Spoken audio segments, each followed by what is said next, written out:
ഈ ഇലക്ഷനിൽ എല്ലാവരും ശ്രദ്ധിക്കുന്ന ഒരു മണ്ഡലമാണ് തൃശ്ശൂർ. കാരണം 3 മുന്നണികളും ഇവിടെ കട്ടയ്ക്ക് കട്ടയാണ്.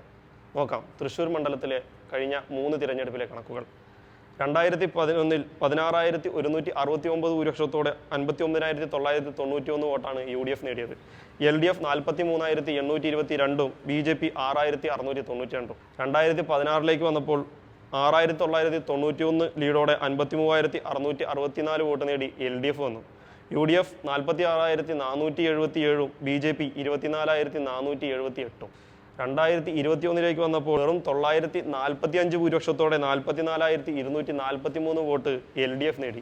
UDF 43,317 BJP 40,457.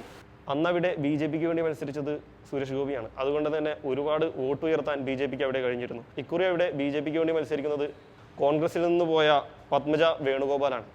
UDFന് വേണ്ടി രാജൻ പിള്ളയും LDFന് വേണ്ടി ആലങ്കോട് ലീലാകൃഷ്ണനാണ്. ഇക്കുറി UDF എന്തായാലും അവിടെ തിരിച്ചു പിടിക്കും. നമുക്ക് നോക്കാം മറ്റു മണ്ഡലങ്ങളുടെ വിശേഷങ്ങൾ ഫോളോ ചെയ്ത് വയ്ക്കുക.